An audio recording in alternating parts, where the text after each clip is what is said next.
Welcome to another edition of Northern Heat. My name is Bob Lennon, President of ThermalWood Canada, host for the show. And today our special guest, Mayor Kim Chamberlain.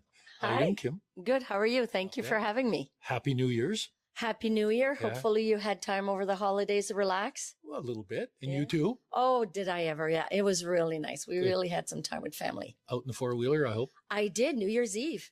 Oh, that's a different thing now. Different thing. First time ever. We went, me and my husband and my brother-in-law and my sister and our friends. We must have been about 15 side-by-sides. Oh, so we were on the trails and we'd stop and have chili at one and seafood chowder at another camp. So it was at our camp for the seafood chowder, but it was very good. Oh, well, that's great. And, you know, we've got the trails and we've got everything else. It's amazing here and that we can do all of that. We are so fortunate. Yeah. We are so fortunate. And yeah, so it was our first for us for New Year's Eve and we had a great time. So it was really nice.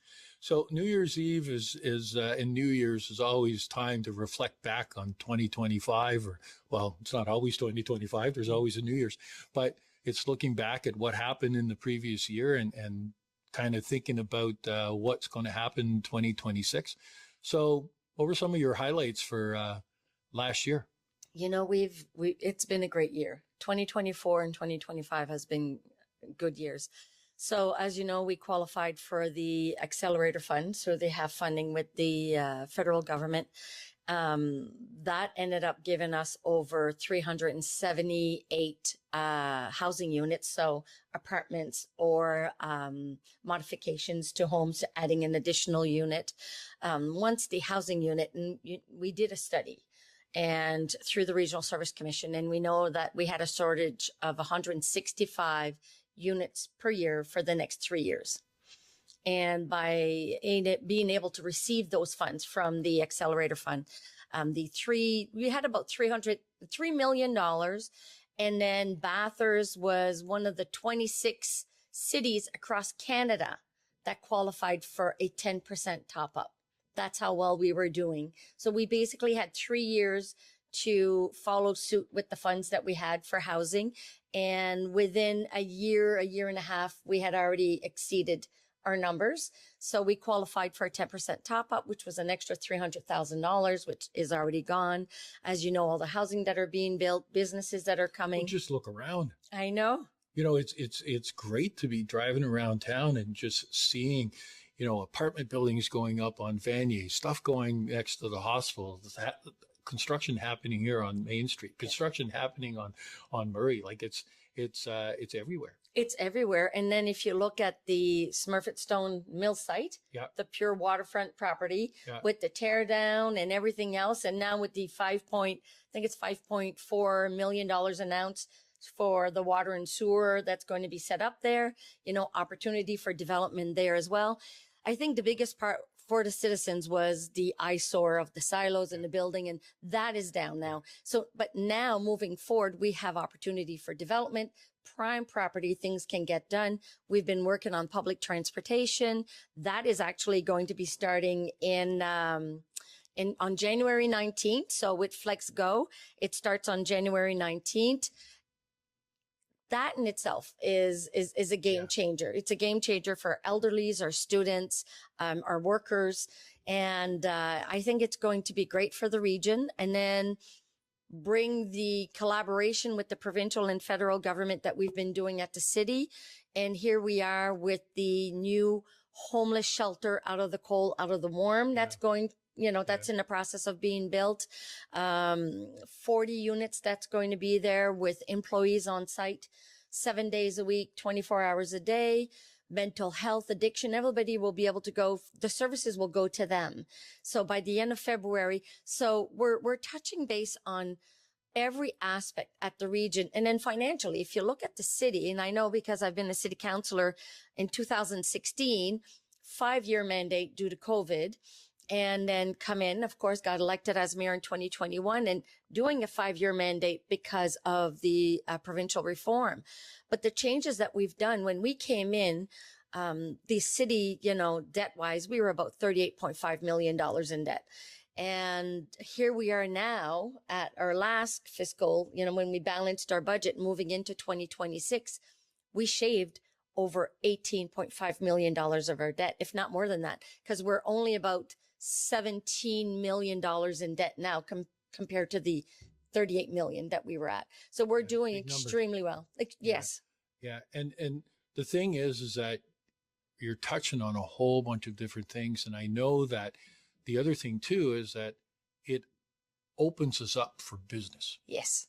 And that's the key, right? Is that when people from outside see that, this is going up and that's going up, and they see activities going on, and they listen in what's going on.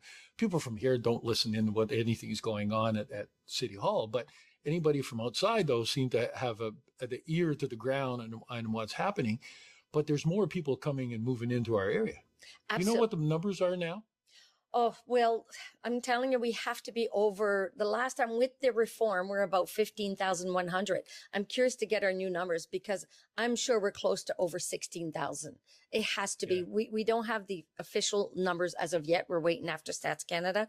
But the amount of families, I mean, look at the shortage of housing and then the units that are coming in. And then that's the demand. And the thing is people from the outside are paying attention. And they are watching. And I can tell you firsthand, going in conferences and meetings, people will come up to me and say, wow, things are going well in Bathurst. And I'm like, yeah. And I have to say, this is a team effort. Our city staff is by far top notch, unbelievable. We have such a great team. And then we work so well with council. If you look at other municipalities, it's not always the case. But for us, we agree to disagree. And we may not always be in agreement or on the same wavelength, but that's part of politics. That's municipal politics. Yeah. Everybody comes in to listen to everybody's point of view, but we work very well together and we respect each other. And where we've come now and where we are today and the changes, I think it's just the beginning. It's just the beginning. By 2027, 2028, more housing coming in this summer, with the work that's going to get done, public transportation. I think it's just the beginning. And I was on a call over the holidays with an investor from Toronto that came down in November and then reached out because he wants to come back down in February and he wants to meet a group of people, which I'll probably reach out to you, Bob, but we're going to do a roundtable, but he's looking to come here and he wants to invest in Bathurst. And he's in Toronto. That says a lot.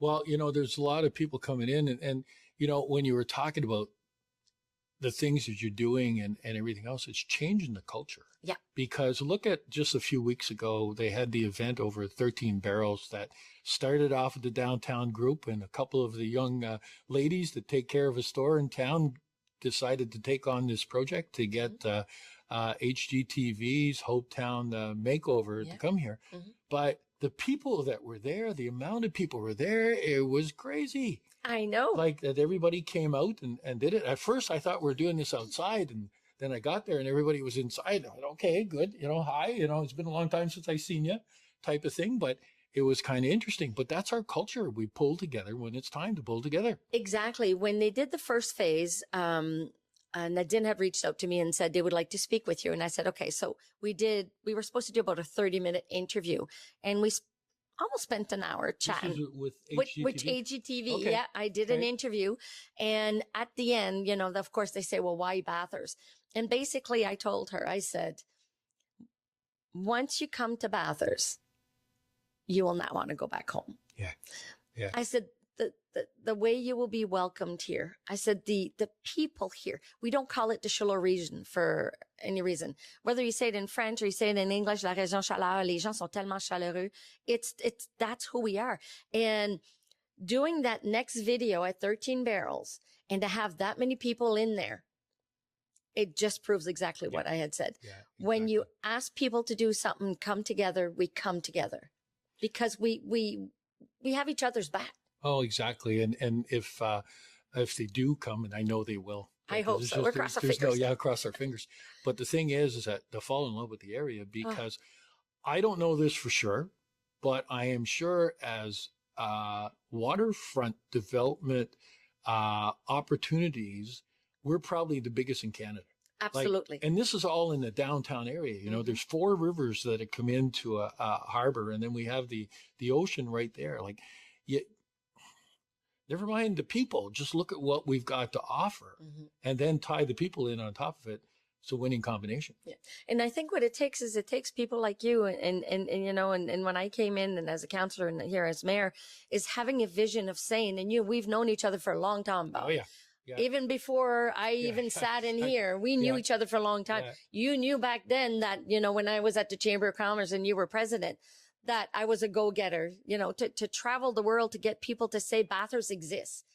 Come here, move here, invest here. Bathurst exists.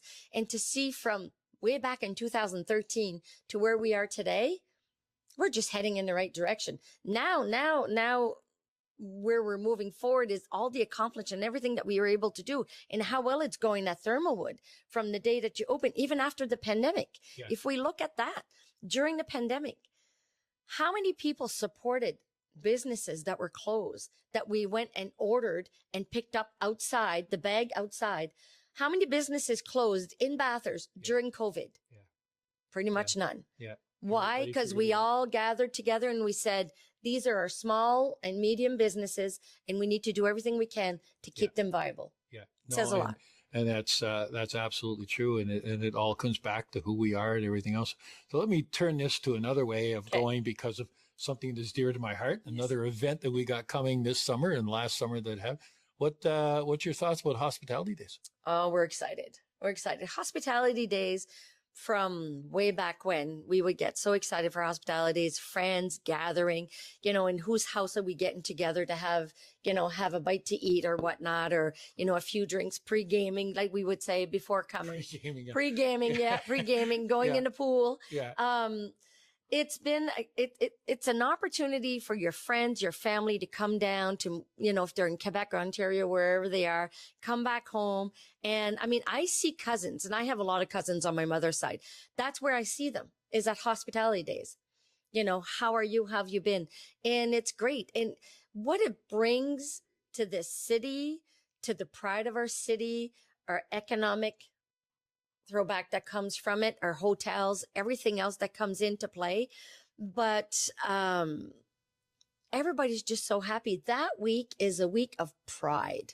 Yeah. With everything that we do, with every activity, whether it be the elderlies, whether it be with the youth, you know, having a cinema right downtown at Coronation Park for the youth.